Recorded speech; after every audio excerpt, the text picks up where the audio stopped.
بسم اللہ الرحمن الرحیم۔ السلام علیکم۔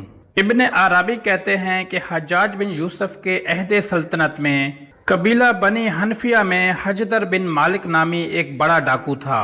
سینکڑوں قتل و غارت کر چکا تھا، اور جب اس نے اہل حجر پر ڈاکہ ڈالا تو حجاج بن یوسف کو اس کی اطلاع ہوئی تو حاکم یمامہ کو ڈانٹ کر خط لکھا کہ تو یہ کیا کر رہا ہے اور اب تک اس ڈاکو کا انتظام کیوں نہیں کیا؟ فوراً حجدر کو گرفتار کر کے ہمارے پاس بھیج دو۔ حجاج کے قہر و غضب اور قہر مانی حکومت کے خوف سے لوگ ویسے ہی تھراتے تھے۔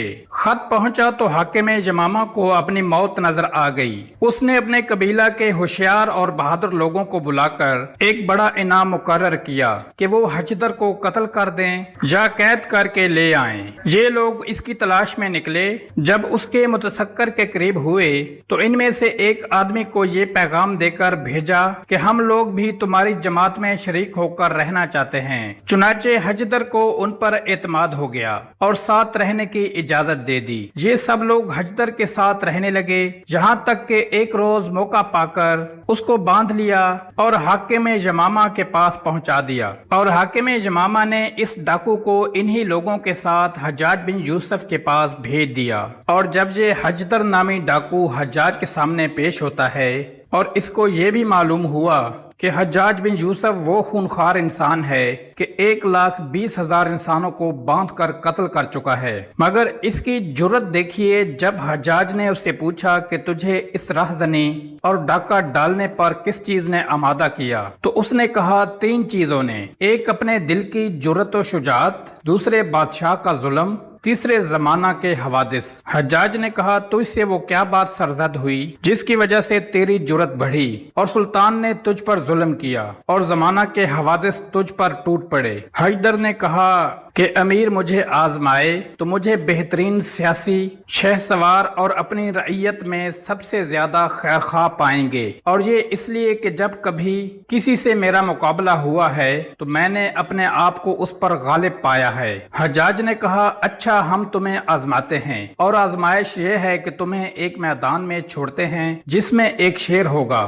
اگر اس نے تجھے قتل کر دیا تو ہم تیرے قتل کی فکر سے بچے، اور اگر تو نے اسے قتل کر دیا تو ہم تجھے آزاد کر دیں گے۔ حجدر نے نہایت خوشی سے اس کو قبول کیا اور کہنے لگا یہ تو میری عین آرزو ہے، ضرور ایسا کیجئے۔ حجاج نے کہا صرف یہی نہیں کہ شیر کے مقابلے میں تجھے آزاد چھوڑ دیں، بلکہ صورت یہ ہوگی کہ تیرے پاؤں میں بھاری بھاری بیڑیاں ہوں گی اور داہنا ہاتھ گردن میں باندھ دیا جائے گا، صرف بایاں ہاتھ کھلا رہے گا، اس میں تلوار دی جائے گی۔ حجدر نے اس کو قبول کیا۔ حجاج نے شیر کے آنے تک حجدر کو جیل خانہ میں قید کر دیا اور اپنے ماتحت حاکم کو حکم دیا کہ ایک شیر کہیں سے گرفتار کر کے لایا جائے۔ حکام نے فوراً ایک ببر شیر مہیا کر دیا۔ جب شیر آیا تو اسے ایک محصور میدان میں چھوڑ دیا اور 3 دن تک اس کو بھوکا رکھا گیا۔ اس کے بعد حجدر کے پاؤں بیڑیوں میں اور داہنا ہاتھ گردن میں باندھ کر لایا گیا اور بائیں ہاتھ میں تلوار دے کر شیر کے سامنے چھوڑ دیا گیا۔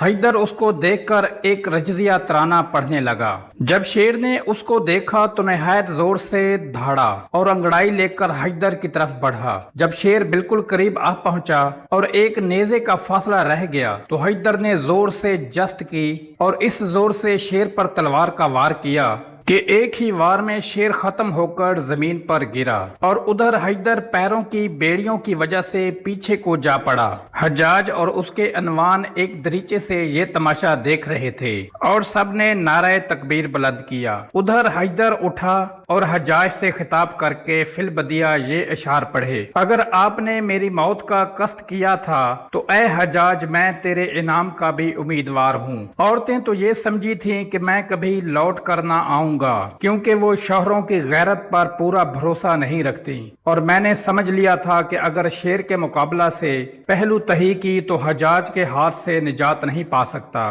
حجاج نے کہا اب اگر تم چاہو تو ہم تمہیں بڑا انعام دیں، اور چاہو تو تمہیں بالکل آزاد چھوڑ دیں۔ حجدر نے کہا نہیں، میں امیر کے ساتھ رہنا چاہتا ہوں۔ چنانچہ حجاج نے اس کے لیے اور اس کے سب گھر والوں کے لیے بڑے بڑے وظائف مقرر کر دیے۔ دوستو، اگر آپ کو ویڈیو پسند آئی ہے تو ویڈیو کو لائک کر دیں اور اسی طرح کی اور ویڈیوز دیکھنے کے لیے چینل کو سبسکرائب بھی کر دیں۔ ملتے ہیں نیکسٹ ویڈیو میں۔ اللہ حافظ۔